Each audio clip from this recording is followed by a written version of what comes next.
자녀에게 아파트를 물려줄 때 상속이 유리할까요? 증여가 유리할까요? 세금 자체만 놓고 보면 상속이 유리할 수도 있어요. 그런데 세금만 놓고 보시면 안 된다고 봅니다. 다는 아니더라도 일부는 좀 사전 증여를 통해 가지고 자녀들이 어떤 경제 활동을 할 수 있는 걸 좀 마련해 주시는 게 어떨까. 근데 이제 가장 고민이 뭐냐면 내가 1주택인데 이걸 내가 지금 증여해버리면 나는 남는 게 없지 않냐. 그래서 저는 오히려 이걸 역발상으로 생각을 하자고 말씀을 드립니다. 증여세를 내지 않고 자녀에게 세금 영원으로 아파트 물려주는 방법이 있냐고. 없어요. 그런 거는. 만약에 누가 있다고 한다면 탈세에 가까운 방법일 겁니다. 하지 마시고요. 예를 들어서 이렇게는 할 수 있어요.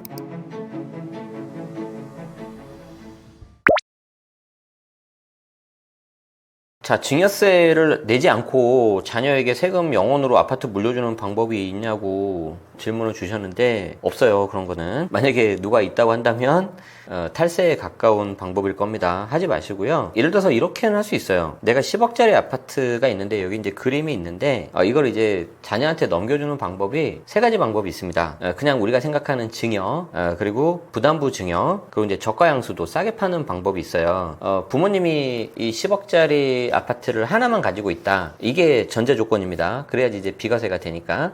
그러면은 자녀한테 이걸 그냥 넘겨주면 증여잖아요. 그러면 이득을 받은 자녀, 즉 수중자라고 하는데 그 자녀가 한 2억 6천 정도를 증여세하고 증여취득세 세금을 냅니다. 이걸 주시는 부모님은 뭐 낼 세금은 없어요. 그러면 이제 2억 6천 너무 센 거 아니냐, 비싼 거 아니냐라고 말씀들을 하시는데 역으로 생각하면 내가 2억 6천만 있으면 10억짜리를 가져오는 거잖아요. 저는 매우 싸다고 생각을 해요. 만약에 이 자녀가 이렇게 부모님한테 증여를 받지 않으면 내 돈 그리고 대출 포함해서 10억짜리를 내가 사야 되거든요. 그렇기 때문에 그냥 일반적인 증여가 가장 좀 무난하다 이렇게 말씀드리고, 부담부 증여라고 있어요. 그 집에 예를 들어서 한 6억 정도의 채무, 즉 뭐 근저당이라든지 아니면 전세보증금 같은 게 끼어 있다고 해봅시다. 그러면은 그 채무를 낀 상태에서 자녀한테 줘버려요. 그럼 자녀 입장에서는 10억짜리 아파트를 받았지만 중간에 채무 6억이 끼어 있기 때문에 내가 채무는 내가 이득을 본 게 아니잖아요. 그래서 남은 차액 그 사학에 대해서만 내가 증여세를 냅니다. 그게 한 증여취득세하고 합치면 9,300으로 확 줄어버려요. 그러면 그 채무 6억에 대해서는 뭔가 빠져버린 거잖아요. 그럼 여기에 대해서 과세가 안 되는 거냐? 그렇진 않고 이걸 넘기신 부모님이 양도세를 냅니다. 왜 그러냐면은 부모님 이름으로 된 채무를 자녀한테 넘기면서 본인의 빚을 털어버린 거거든요. 여기에 대해서 세금은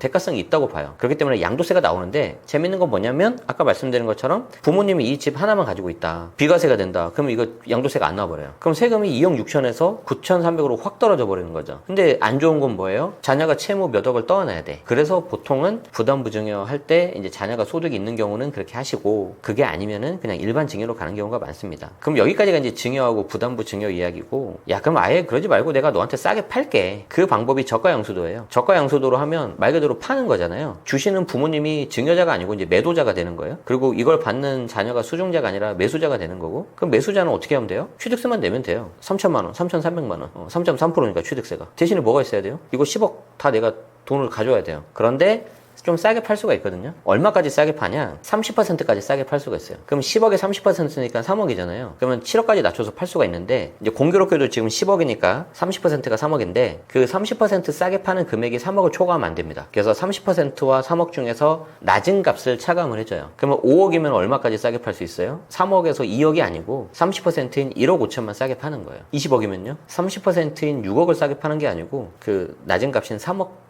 보다 싸게, 즉 17억까지 싸게 파는 거예요.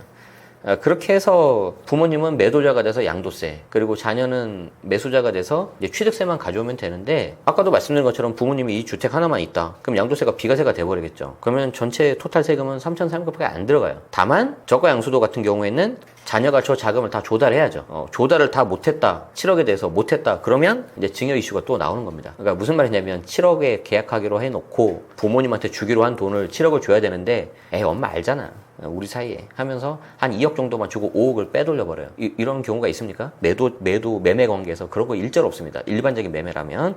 그래서 그 경우에는 다시 증여세가 추징될 수 있기 때문에 그냥 원래 원칙대로 가십시오. 원래 원칙대로 가시고, 특수관계자 저가양수도는 기본적으로 과세당국에서 세관경을 끼고 봅니다. 이게 말이 안 된다. 부모 자식 간에. 그래서 굉장히 자금 흐름 같은 거 투명하게 하셔야 돼요. 네. 뒤에서 제가 또 말씀드리도록 하겠습니다. 이번에 이제 상속세 좀 완화되는 개편안이 나오면서 증여세도 좀 변화가 있냐, 그리고 없다면 대선 이후 증여세는 어떨 거라고 예상하냐고 질문 주셨는데, 일단 결론부터 말씀드리면 전혀 없습니다. 전혀 없어요. 굉장히 안타까운 거라고 생각을 하는데 왜 그러냐면 작년에 7월 달에 세법 개정안이 나오면서 그때 이미 상속세 개편안이 좀 뭔가 나왔어요. 그런데 이 상속세와 증여세는 상증세법이라고 해가지고 같은 법 안에 들어가 있습니다. 물론 공제금액이라는 이런 거는 각각 다른데 세율을 같이 써요.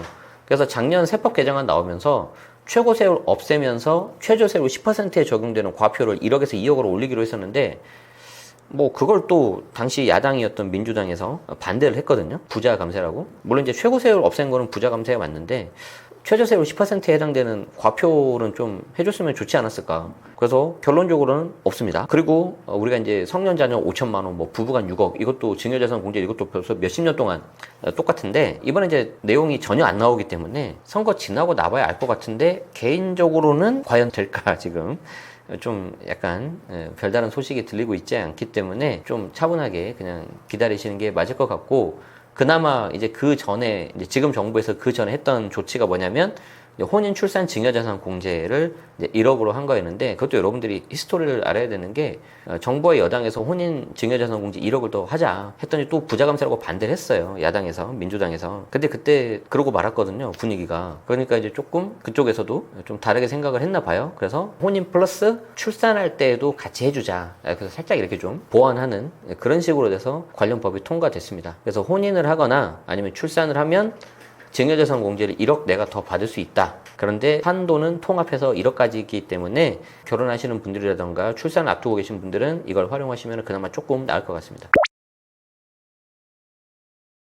가족 간에 얼마를 주고받을 때 안전하냐, 이거 정말 많이 물어보고 있고, 최근에 좀 유튜브를 보니까 뭔가 바뀌었다 이러시는데, 일단 기본적으로는 제가 알기로는 딱히 바뀐 건 없고요. 아마 그거 말씀하시는 것 같아요. 우리가 이제 국세 공무원에 대한 어떤 포상금 지급이 최근에 이제 바뀐 게 하나 있는데, 무슨 말이냐면 세무 공무원들이 이런 것들을 적발을 하면 좀 인센티브를 줘서 1년에 최대 연간 2천만 원 한도로 뭔가 인센티브를 준다고 해요. 그럼 이제 그거를 미루어 짐작해서 그럼 이런 것도 더 많이 잡지 않겠냐라고 하시는데, 충분히 뭐 일리는 있지만 뭐 그렇게까지 너무 막 추적해가지고 하는 거는 좀 아닌 것 같고요. 어찌됐든지 간에 우리 입장에서는 이게 법이 바뀌든 안 바뀌든 그냥 원칙대로 성실하게 그냥 납세하시면 됩니다. 제가 한 가지 좀 말씀을 드리고 싶은 게 뭐냐면, 저도 유튜브 채널을 운영하고 있는데 굉장히 말씀드리기 조심스러운 것 중에 하나가 뭐 얼마 이하로 이체하면은 세금 안 나온다, 이런 거는 제가 하지 않아요. 왜 그러냐면 뭐 제가 어떤 세무 공무원도 아니고 세무사도 아니고 실무를 하는 사람은 아니지만 제 주변에 그 실무를 하시는 분들이 많이 계시단 말이에요. 그리고 실제 조사를 하시는 그 세무 공무원 사례를 제가 이제 대학원 때 들은 게 있는데, 뭐 개인적인 거라서 다 말씀을 못 드리지만 여러분이 생각한 것보다 훨씬 낮은 금액도 잡아냅니다. 그리고 우리 세법에는 뭐라고 돼 있냐면, 뭐 이런 경우에는 증여 추정을 뭐 이렇게 배제하거나 좀 이렇게 넘어가는 경우가 있긴 있는데, 그럼에도 불구하고 증여라는 게 명백하면 이건 무조건 과세 대상이에요. 금액을 가리지 않습니다. 그래서 여러분들이 이제 뭐 1,000만 원 이상 하면은 금융정보 분석은 FIU로 넘어가니까 900만 원, 500만 원이면 되지 않냐. 정말 이거는 잘못 알고 계신 거고 다 잡아냅니다. 그거 이제 명백한 경우에는 생각한 그분들보다 훨씬 낮은 금액도 다 필터 걸어서 잡아내기 때문에 조심하시고, 그냥 여러분들이 왜 그런 걸 질문하는지 제가 이유는 알겠는데 그냥 원칙대로 하시고 필요하다면 일부 좀 세금을 내시는 게 훨씬 좋습니다. 예를 들어 볼까요? 자녀한테, 성년 자녀한테 5천만 원까지 증여세, 비과세 되는 거잖아요. 그게 이제 공제 금액이 10년마다 새로 세팅이 된단 말이에요. 그렇기 때문에 일찍 사전 증여하는 게 유리한데, 가령 내가 좀 여력이 되면 5천이 아니라 뭐 한 6천만 원 정도 하는 거예요. 그럼 6천만 원 증여하면은 5천만 원 공제 빠지니까 1,000만 원 남잖아요. 그럼 거기에 대해서 10% 붙는단 말이에요. 그러면 100만 원 내가 세금 내는 거죠. 그럼 신고세액 공제 물론 3% 들어가긴 하지만 그거 없다고 하면은 내가 100만 원 세금 신고하면은 그게 다 이력이 남습니다. 홈택스에서 조회가 다 돼요. 그래서 그게 굉장히 좋은 증거가 되는 거고, 아까 제가 민주당에서 반대해서 조금 아쉽다고 하는 게 뭐냐면, 증여세 최저세율이 10%를 딱 1억까지 맞추는 거를 2억까지 올리는 거였는데 이걸 반대했단 말이에요. 그러면은 내가 여력이 좀 돼서 1억을 내가 다 풀로 채워가지고 자녀한테 증여하겠다 그럼 얼마까지 할 수 있어요? 1억 5천까지 하는 거예요. 그럼 1억 5천 하고 5천 공제하면 딱 1억 남잖아요. 그럼 얘가 10% 최저세율 걸린단 말이에요. 그럼 1,000만 원 내면 남는 금액이 1억 4천입니다. 그럼 이제 이 돈은 이제 자녀가, 수중자가 내는 거죠. 그렇게 해서 좀 자녀에게 생활하는 데 있어서 기반을 좀 닦아줄 수 있는데 좀 아쉬워요. 그래서 그런 것들도 있었다. 그래서 관심 갖고 공부를 하셔라 라는 거를 말씀드리고, 뭐 제가 시간 관계상 다는 말씀 못 드리지만 국세청의 정보 수집 능력 능력은 여러분들의 상상을 초월합니다. 그래서 제발 좀 이렇게 세상에 어떤 뭐 아주 그럴싸한 방법이 있다 그러면은 여러분들이 한번 의심을 하는 게 맞아요. 그걸 왜 그 사람을 알겠습니까? 그런 거 없습니다. 자, 자녀에게 아파트를 물려줄 때 상속이 유리할까요? 증여가 유리할까요? 이거 굉장히 많이 질문하시는 질문인데 세금 자체만 놓고 보면 상속이 유리할 수도 있어요. 그리고 이제 상속 같은 경우는 뭐 지금 약간 유산취득세가 홀딩처럼 보이긴 하지만 또 새 정부가 들어서면 그게 정권 교체 여부와 상관없이 어떻게든 좀 뭐 그런 조금은 굴러갈 거고 제가 앞에 영상에서 상속세는 좀 부담이 어떻게든 좀 줄어들 가능성이 높다 그렇게 말씀드렸잖아요. 그런데 세금만 놓고 보시면 안 된다고 봅니다. 물론 저도 아직은 뭐 상속에 대해서 뭐 생각하는 그런 나이가 아니기 때문에 뭐 신경을 안 쓰고 있긴 한데 점점 이게 집값도 올라가고 사회생활 하는 데 있어서 자녀들이 어떤 필요한 마중물 그런 자본들이 좀 있어야 되거든요. 그래서 다는 아니더라도 일부는 좀 사전정예를 통해 가지고 자녀들이 어떤 경제활동을 할 수 있는 걸 좀 마련해 주시는 게 어떨까. 그래서 근데 이제 가장 고민이 뭐냐면 내가 1주택인데 이걸 내가 지금 증여해버리면 나는 남는 게 없지 않냐. 그래서 이제 일부 증여 계약서 쓸 때 효도 계약서를 쓰는 경우도 있어요. 정말로 뭐 한 달에 한 번은 와야 된다. 뭐 내가 아플 때 병원비는 네가 다 대야 된다. 근데 저는 충분히 부모님 입장에서는 그렇게 해야 된다고 보고요. 자녀 입장에서도 오죽했으면은 결혼식 가면서 좀 이렇게 같이 해야 되는데 저는 오히려 이걸 역발상으로 생각을 하자고 말씀을 드립니다. 왜 내가 집을 하나만 있어야 되냐? 하나 정도 더해서 2채 정도 가져가는 거죠. 그래서 하나는 내 실거주. 이거는 정말 끝까지 좀 지켜가야 되는 내 삶의 터전이 되는 거고 하나는 나중에 자녀들 증여나 어떤 투자용으로 갖고 계시는 거죠. 그렇게 해가지고 좀 적당하게 이게 되면은 자녀한테 증여하면 훨씬 좋은데 예를 들어 볼게요. 지금 여기 촬영지가 이제 분당 근처인데 분당에 보면 아파트가 이제 오래되긴 했지만 워낙 인프라가 좋단 말이에요. 근데 뭐 작은 평수들 보면은 한 5억, 6억 막 이렇게 한단 말이에요. 17평짜리가. 그런데 너무 작다 약간. 한 20평짜리로 해봅시다. 20평대 하면 거의 한 10억 가까이 된단 말이에요. 자, 그런데 내가 아무리 오래된 아파트고 그런 거라고 하지만 자녀 입장에서 내가 이제 뭐 대기업 들어가고 했지만 이제 사회초년생이고 그러면 대출받고 뭐 한다 하더라도 10억짜리 아파트 사는 게 쉽지가 않아요. 그런데 그걸 부모 입장에서 이건 내가 세컨하우스 개념이니까 너 나중에 좀 더 되면은 결혼할 때 이럴 때 내가 증여로 줄게. 그래 버리면은 이거 한 아까 우리 본 것처럼 증여세 그리고 취득세 가지고 2억 한 3천, 2억 5천 정도면 되거든요. 자녀 입장에서는 훨씬 유리하죠. 그런데 이제 부모님은 어떻게 해야 돼요? 그러면 이걸 내가 하나 갖고 있는 건데 다 주면 안 되잖아요. 나는 옆에 30평대에서 살고 계시면 되는 거죠. 근데 물론 이렇게 말씀드리면 뭐 지금 2개 사서 투기를 하라는 거냐 이렇게 말씀하시는 분도 계시는데 이거를 생각을 좀 이렇게 너무 한쪽만 보시는 것보다는 좀 이렇게 다르게 생각하시는 것도 저는 필요하다고 보고 이렇게 다르게 접근하시는 것도 저는 방법이 되지 않을까 싶습니다. 이렇게 제가 증여가 좋다고 해도 이상하게 그 금액이 아깝다고 생각하시는지 꼭 부동산 가족 간에 직거래를 하시더라고요. 이때 알아야 될 거 질문 주셨는데 앞에서도 잠깐 말씀드렸지만 가장 중요한 게 자금 출처입니다. 이 매수자의 자녀의 어떤 자금 출처가 명확해야 되고요. 그리고 여기서 이제 객관적인 시가가 필요한데 그림을 좀 보도록 하죠. 여기 보시면 특수관계자 저가양수도라고 있고 왼쪽이 부모, 이제 오른쪽 자녀. 그러니까 부모님이 갖고 있는 주택을 자녀한테 파는 겁니다. 그렇기 때문에 부모님이 증여자가 되는 게 아니라 매도자예요, 매도자. 항상 이 매도자라는 걸 생각하셔야 되고 자녀는 매수자가 된다. 그러면은 10억짜리를 팔아요. 얼마까지 팔 수 있을까? 최대 7억까지 3억을 낮춰서 팔 수가 있어요. 그러면은 여기서 중요한 게 뭐냐면 저 10억이라는 숫자는 어디서 나왔냐? 저 10억이라는 숫자가 나와야 30%를 다운시킬 수가 있잖아요. 그러면 그 10억이라는 숫자를 뭐 네이버 호가를 보고 하는 게 아니고 실거래가를 보고 하는 게 아니고 여러분이 대충 하시는 게 아니고 전문가의 도움을 받으셔야 돼요. 그 전문가가 바로 감정평가사입니다. 그래서 감정평가사님한테 가서 감평을 받는다고 하거든요. 그래서 10억 이상인 경우는 가급적 2개 이상 해가지고 평균값을 내서 저 10억이라는 값을 도출을 하고 거기서 이제 30% 다운 시켜가지고 쓰는 건데 부모님 입장에서는 이게 조금 어려운 내용인데 특수관계자이기 때문에 부당행위 계산 부인이라고 해요.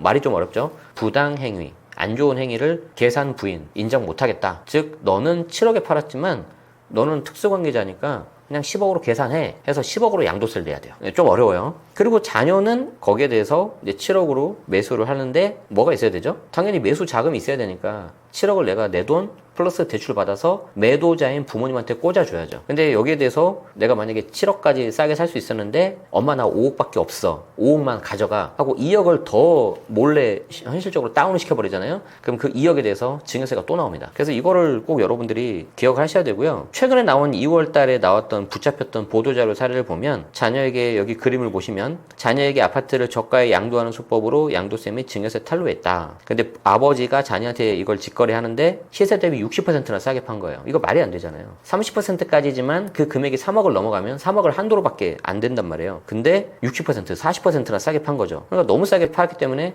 여기에 대해서는 부모님 매도자, 부모님 가격이 책정이 잘못됐고 자녀도 여기에 대해서 10%더 싸게 했기 때문에 증여세가 나옵니다. 그래서 여기 보시면 빨간색 글씨를 보시면 부채는 자녀 을과의 거래, 직거래 가격으로 양도세를 신고했는데 그러시면 안 돼요. 시세 대비 하셔야 됩니다.